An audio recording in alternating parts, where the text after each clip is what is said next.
Okay, so what I've got is the magnitude of this vector here, right? So, and remember, there's symmetry, and so there's actually two vectors that are equal and opposite in length. But because I know that the x components of each of these vectors cancels out, all I really need is the y component for each vector, and they're going to add, and that's going to be the resultant force that is acting on Q3, which is what I'm trying to figure out. So I need to resolve. So I've got, this is the force that I've calculated up top of one acting on three, and this is the force of two acting on three, and I've already figured out that that magnitude is 8 newtons approximately. And so now what I need to do is figure out what the y component is, because each of the y components is going to add. And that's going to be the resultant force. Okay, so I just need one, and then I can multiply it by two to get the answer.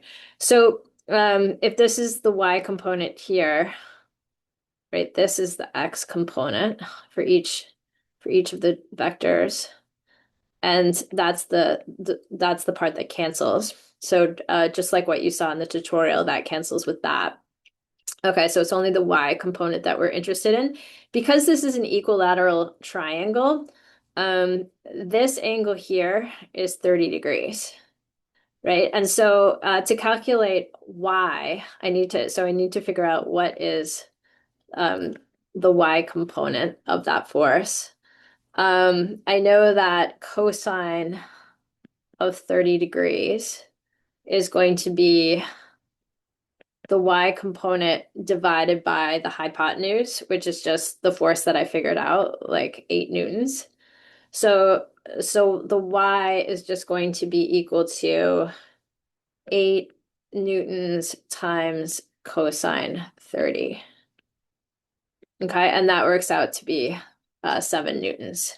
And so because like there's two forces and each of them have a y component of 7 newtons, the net resultant force is just 2 times 7 newtons, which is 14 newtons, and the direction is down, right? Because each of those is going to add, and so the overall force that is acting on Q3 is going to be pointing downwards.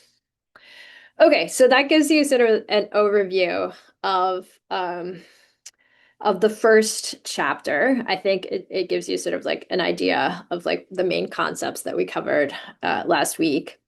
This week's chapter is all about electric fields, how electric fields are calculated, and how we represent them with electric field diagrams, and also something called an electric dipole. So I organized the content in collage into 3 sections. The first section is basically like, how do you calculate an electric field? From, first of all, a single charge, and then a distribution of charges. And then what if the distribution of charges has like a symmetry to it? So it's like all distributed evenly along a straight line, or it's evenly distributed around like a circular line, or it's evenly distributed like on a disc or a ring, or a plate. There's all sorts of symmetries that we can exploit to calculate the electric fields, well, using calculus, but then once we see the symmetry, we sort of just know that it's there, and we can kind of accept that that's how you calculate the electric field for that specific distribution of charges.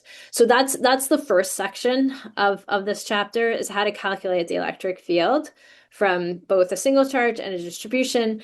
And then the second is just like, what is an electric field actually? And what are some ways of representing electric fields? We'll look at electric field line diagrams.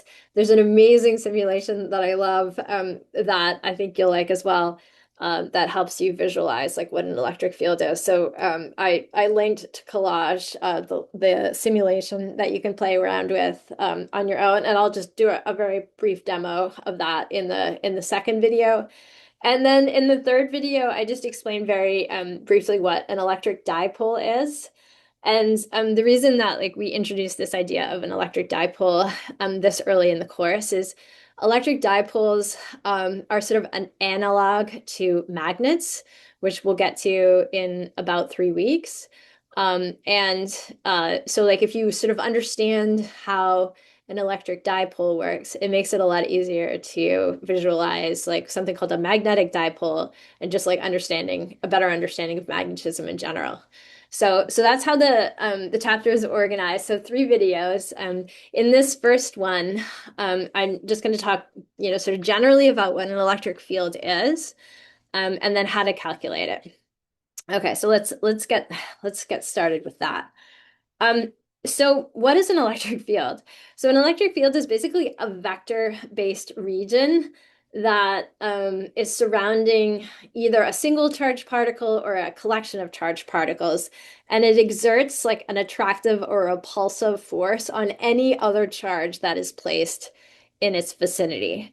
So let me just write this. It's a vector-based region that is surrounding any charge. Could be a single charge, or like many charges. And that region exerts either an attractive or a repulsive force on any charge placed in that space, like so in the vicinity, so like placed in that space.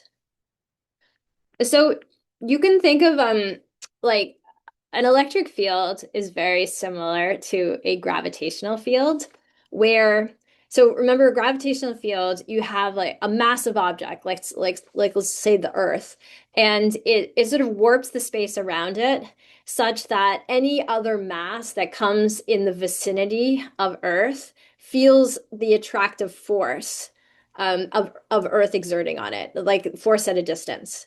Okay, that's the exact same situation as an electric field, where if you have like a charge or a distribution of charges, it's going to affect the space around those charges, such that if you put another charge in the vicinity, that charge will feel the effect of the field that is created by the charge or charges. Okay, so an electric field is very, very similar to a gravitational field, where charge is sort of like the analog to mass. Like charge to electric field is mass to gravitational field. So let's look at the simplest example. So let's say we just have a single positively charged particle, and it's going to produce a field in space, like in all of the space around it. Okay. And in the next section, I'll describe like how field lines work. But the convention is that field lines, they point away from positive charges and towards negative charges. And that's just a convention. So I've got this positively charged particle. I place it in space, and it will produce a field, and I can calculate that field.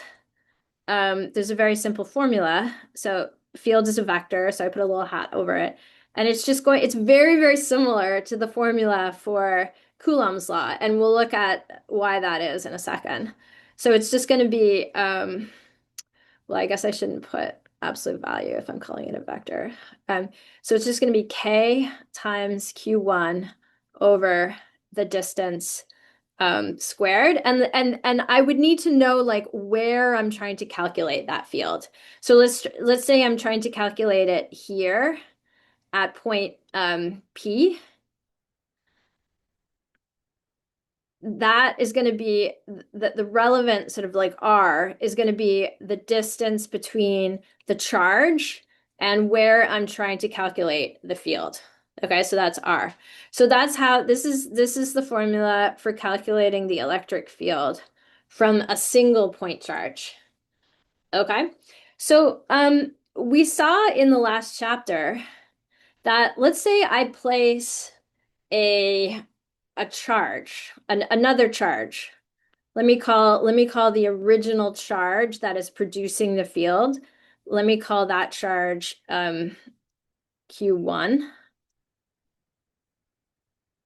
And then let me put another charge at the point that I'm interested in. So like right here. Let me put another charge Q2 right there.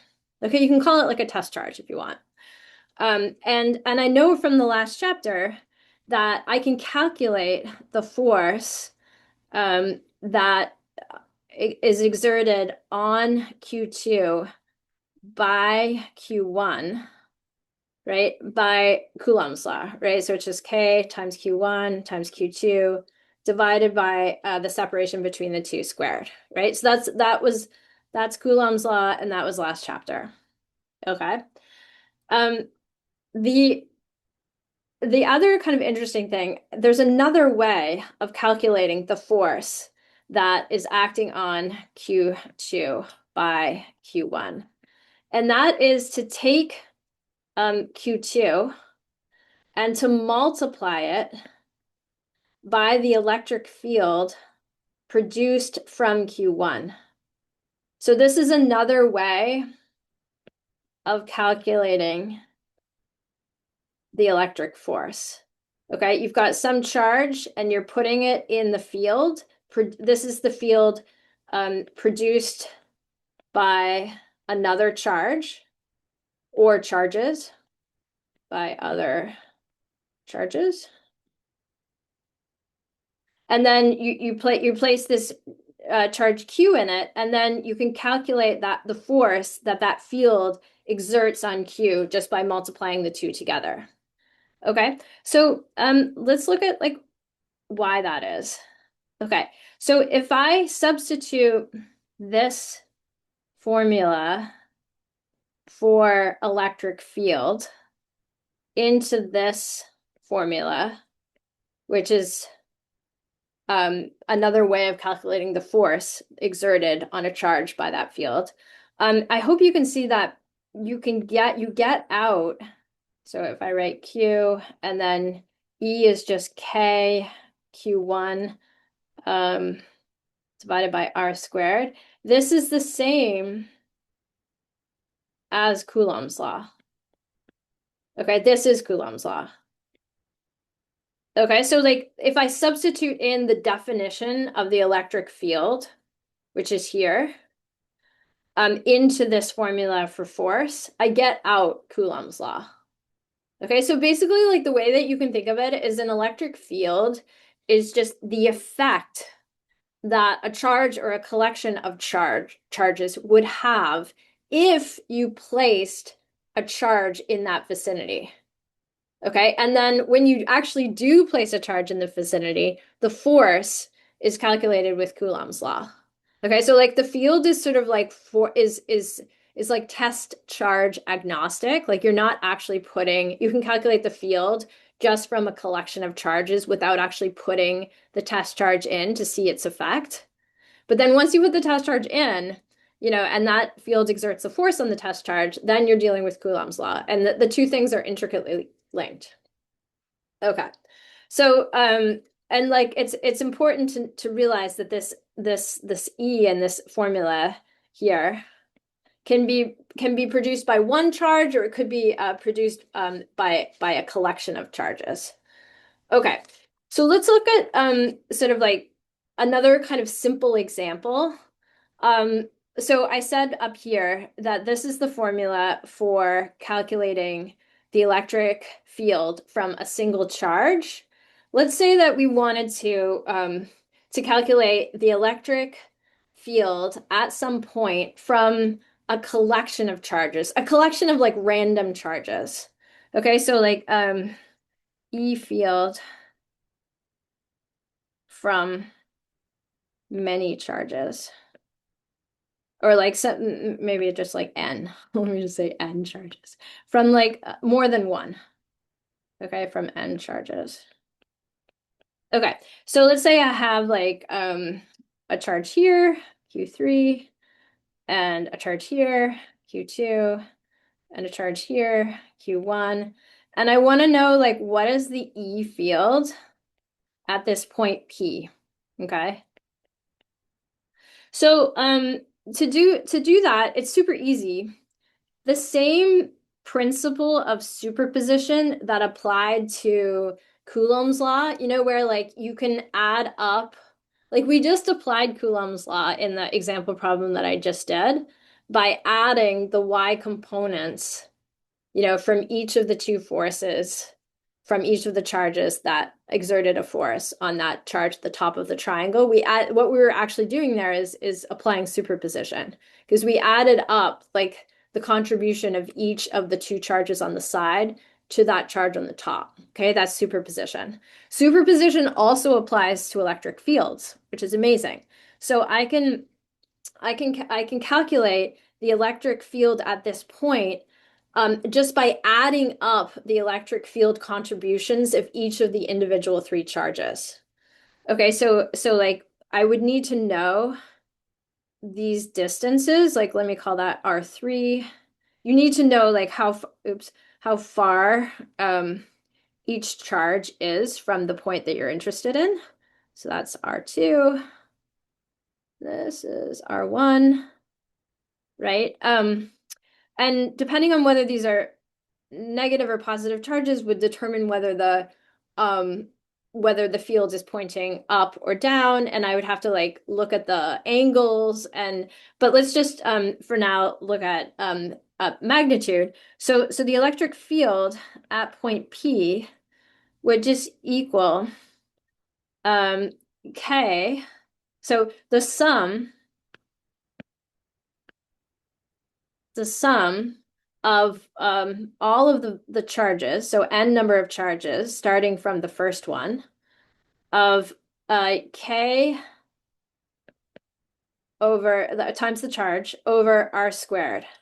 Okay, in the direction like of what we call r hat, which is just the direction like linking these, it's like this is our, like linking the two charges together.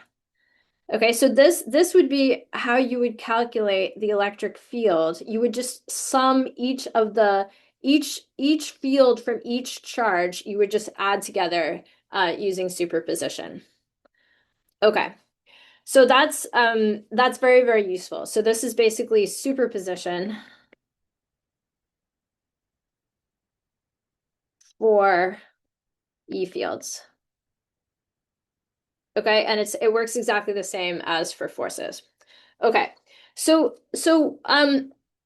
you're almost never going to do that, right? Because it's super tedious, right? Like adding up like a collection of randomly sort of distributed charges, like that would be highly unusual that you'd be asked to do that.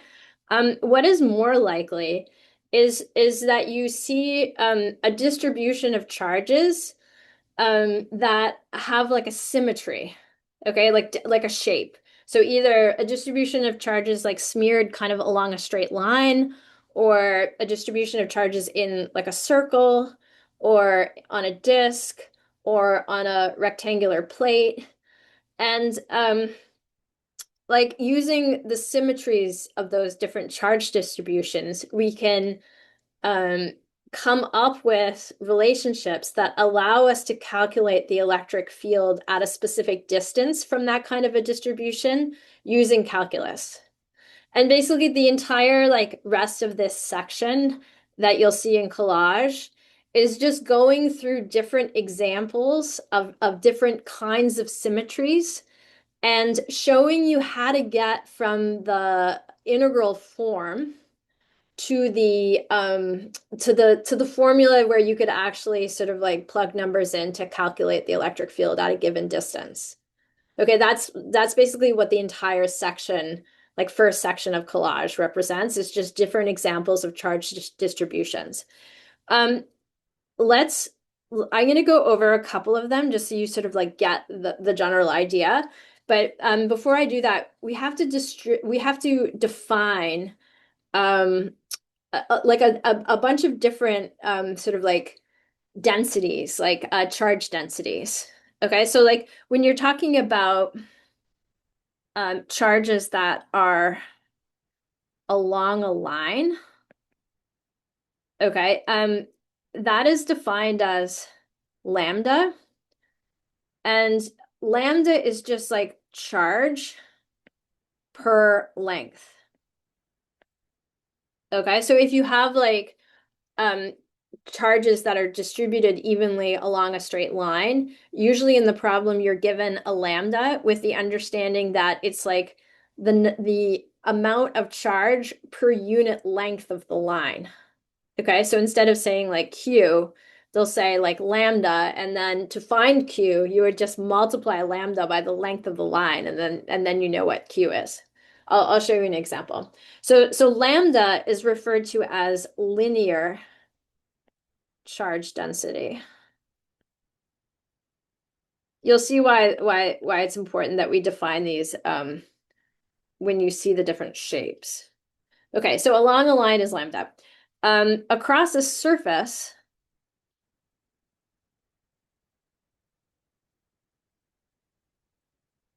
okay, it's just sigma here, and this is just charge per area.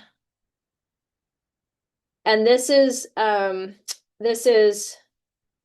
it's just called surface charge density. It's like how much charge do you have per unit area? So surface charge density. Um, Lambda is in the unit for lambda, or can I write this? Is coulombs per meter. It's like how much charge do you have per unit length? The one for surface charge density is coulombs per meter squared. Okay. And then the last one is like within a volume. And this one's, I don't know, pretty rare. Um, and it's just rho, and it's like charge per volume. Okay, and the unit for that is coulombs over meters cubed because that's volume, and that is referred to as volume charge density. Okay, so these are the two that you're more likely, well, in this course, we'll really only be dealing with lambda and the charge per area. Okay, so let's look at like two different examples. Let's look at when the charge is distributed along a line and when the charge is kind of smeared onto a disk. Okay, and then we'll talk briefly about a plate and then we'll call it, well, oh, and then I'll do an example and then we'll call it a day. Okay, so, or at least for this first part. All right, so when when you have, okay, so the basic idea here is you've got a wire of length L, okay, and you're splitting the wire up into like infinitesimally small units of length, like all the way along it, okay, and then you are integrating like you can imagine like as you go from like this point to this point to this point, like you're integrating along the length to find the electric field contributions at this point from all of these different segments of wire.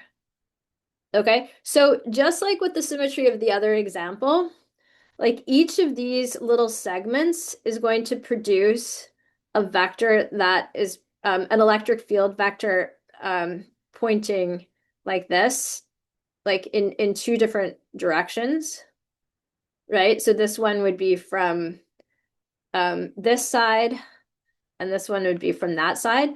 But I think you can see that the x components are always going to cancel. Okay, so it's just going to be like sort of the other situation that we saw, the very first example, where you're just adding the y components of the electric field. In the example that I did at the beginning, we were talking about electric force. Here we're talking about electric field, but it's the exact same idea. The electric field contributions in the x direction from each of these infinitesimally small units of charge along the wire cancel. So you're just adding the y components from each of these contributions. Okay, and to do that, we set up an integral. Okay, so I'm going to show you what the integral looks like, and then just kind of talk through it. Um, the collage goes through the math of how you get from like the integral form to the end result form. I think that's a nice thing to see once and to try to like work through it, to the extent that your calculus skills allow. If it were me, I would like work through each of the examples for the different symmetries that is presented in collage, just so you see it once. And then once you see it once, you can kind of just remember what the final form of the electric field is for these different symmetries. Like you're not going to calculate it using calculus every single time, right? That would be insane, right? But it's a nice thing to see once. So let me erase. I've made this like kind of this diagram hard to read. Okay. So let's say I want to calculate what the electric field is at point P. Okay, so the electric field at point P is going to be, and we've been using K as the constant.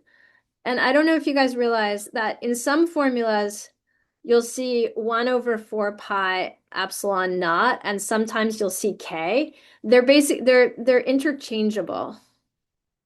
Okay, so like I'm gonna switch to 1 over 4 pi epsilon naught simply because that's what the reading that I posted uses. But just realize that I could replace it with K as I did in the other example. Okay, so if I wanted to calculate the electric field at this point P, I would have this constant K or 1 over 4 pi epsilon naught. And then I would have to integrate all the way along this line. Okay, so this is like a line integral. Lambda times dl over r squared. And then it's in the direction of r, where r is this, right? R is the line that connects the segment of charge that I'm interested in to the point that I'm interested. So R is going to change, obviously, as I go along, as I integrate along the line. Okay, and so too will this angle. Okay, so this is the integral. And again, I encourage you to go through the steps in the reading in collage to see how you get from the integral to the final result. One thing I will sort of like point out is that this, I think it's important that you understand where this comes from. So lambda, remember, is charge. We defined it as charge per length, right? So it's Coulomb per meter. Okay. And remember, like, if I want to calculate the charge, the electric field, just from like a single charge, how would I do that? Well, the electric field from a single charge would just be 1 over 4 pi epsilon naught times that single charge divided by r squared, right? That's the single charge. So how do I go from lambda dl to that? Well, the Q total, like of the entire wire, like all the charge smeared along this wire, is going to equal lambda times dl, right? Because dl is just like the incremental length that you're integrating over, and lambda is charge per length. So this is like charge per length times dl, which is just length. Okay, so that cancels. So that gives you the total charge. Okay. And so like I think if you see that, then the integral makes sense more or less, right? Because you're just integrating along the length. This R is changing, which is where the complicated, when you look at the reading, you'll see like it's quite complicated, the geometry. And that's simply because R is changing and theta is changing. But the final result of this, of like a charge smeared along a line, is just like if you evaluate this integral, you just get 1 over 4 pi epsilon naught lambda L over Z, where Z is like the distance between the midpoint of the wire and the point that I'm interested in. Okay, that's Z. Okay, it's basically like how far away from the wire am I evaluating the field. Okay, so it's Z times the root of Z squared plus L over 2 squared. And it's going to be in the direction of Z. Okay, so like when I was learning this, um, like I went through the integral kind of like one time just to make sure that I like sort of saw where it came from. I think it's worth your time to see from the reading how you go from here to here. But if you don't follow it completely, that's okay because this is really all you need. Whenever you have a charge distribution in a line, this is going to be the result of the integral. Right? And so what are the things you need? You need to know the charge distribution. You need to know the length of the wire. That makes sense because together those two things give you how much charge is on the wire overall. You need to know how far you are from the wire, that's Z, and that's pretty much it, right? Like everything else is a constant. So it's kind of a beautiful thing, that it reduces down to such a neat formula. And I really think if you have an appreciation for that, that's really all you need. Okay. So take a look at the textbook, take a look at the math, but like at the end of the day, what I've boxed out here is really all you need. Okay, and the second problem on the problem set, if you that will be a good hint for the second problem on the problem set. Okay, so let's look at a disk of charge. Um, so we've got kind of a similar situation. We can set up an integral. So it's like, you know, you look at kind of like a tiny little area of charge, and you call that dq or dA, depending on how you want to look at it. Like this is like a little incremental kind of like an infinitesimally small area. And I know that the surface charge density is just equal to the total charge over the area, right? And so what the integral looks like, if I'm trying to calculate the electric field at this point here, at point P, that's just going to be equal to,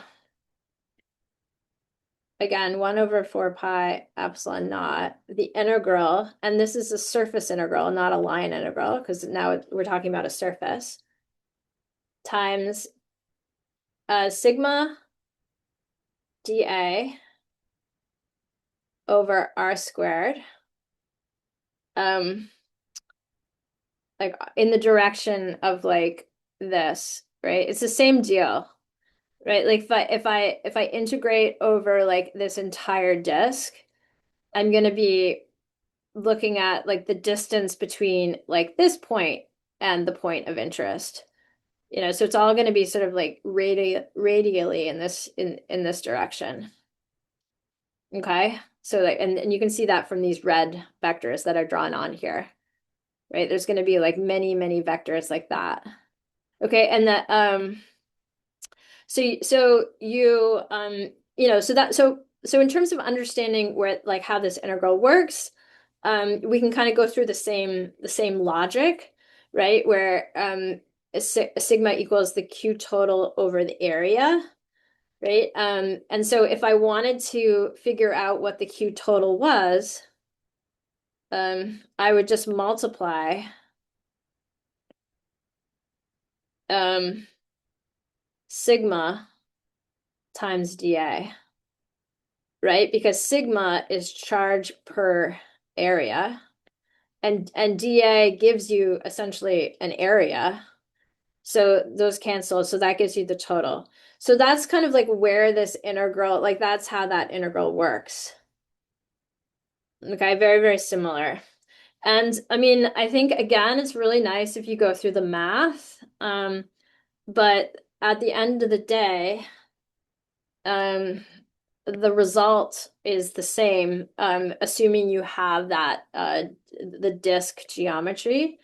It's just 1 over 4 pi epsilon naught times 2 pi sigma minus 2 pi sigma z, where z again is the distance between the disk and the point that I'm interested in knowing what the field is. And then I mean, looking at this formula, like there's no way you can look at this formula and be like, oh yeah, that makes sense. Right? Like I can't look at this formula and be like, oh yeah, I see it. I see it. Like you you need to like go through the math. Right? There's I mean the calculus, like, how you go from here to here, there's like many, many steps, which I'm not going to do out for you, but if you're interested in seeing it, I think it's a nice thing to see once. Okay. So that's the disk of charge. In the reading, you'll see that, and we'll talk a lot more about this when we get to capacitors, but the book explains how you can go from a disk without too much imagination to like an infinitely large rectangular plate or sheet. And the result for that, like if you have like a very, very, very large rectangular sheet or plate, not a circular one like what we see here, but if you change the geometry so that it's rectangular, the electric field for that configuration is incredibly beautiful. And the reading explains a little bit like how it's arrived at, the math behind it. But I just want to write it here because it comes up a lot in this course. So an infinitely large plate or sheet. And again, we'll talk a lot about this when we get to capacitors. The electric field for that is just the surface charge density divided by 2 epsilon naught, and it's in the direction, like that, in the direction, the radial direction, basically. And this, I mean, this is incredible, right? It's so simple. It like boils down to such a simple form. But I just wanted to mention that because it comes up later. Okay, so the last thing is this. I was going to do this example problem because I think it will help you with challenge problem 2. So, and I mean, I don't want to make it too easy, but I think anyway, I'm just going to do it. I think it'll be good. So you've got this charged rod, and the length of it is 0.2 of a meter. Okay. And the total charge on the rod is 20 nanocoulombs. Okay. So the problem doesn't ask you to do this, but just conceptually, I think it's useful. If you were asked to calculate the line density of the rod, right? Lambda, which is charge per length. I mean, you're not asked for this. you would just divide the total charge by the length. So you would divide like 20 nanocoulombs by 0.2 meters. Okay, and that would give you lambda. Um, for this problem, it's actually easier just to leave it like uh, with the quantities that are given. But let's define this as x. So the length of the wire is along length or is along the x-axis. And I want to know what is the electric field at a point 10 centimeters away from the exact middle of the rod. Okay. So I want to figure out, I want to know what is the electric field at this point P. And this, like essentially Z, is like the distance is 10 centimeters. Okay. So again, you could go back and I mean, it wouldn't be like a terrible exercise. You could go back and you could start here. You could set up the integral and you could integrate, like you could, do all of the integration, like the steps, and you could arrive at an answer. Or you could start here. Okay, because you know that this is a finite length rod with a uniform charge distribution. And whenever you have that symmetry, this is the result of the electric field. So, um, for the sake of not being here forever, I'm going to start with the form that I know, right? So that is, this is, I know that when I have that configuration, the electric field at some point Z is just equal to 1 over 4 pi epsilon naught times the charge, the total charge, which is lambda times L, divided by Z, and then the root of Z squared plus L over 2 squared. Okay. So remember like this is the same as K. Okay, and this is just Q, right? Remember I said that over here. If you take lambda and you multiply it, so like lambda times L is just the Q total that is found all the way along the wire.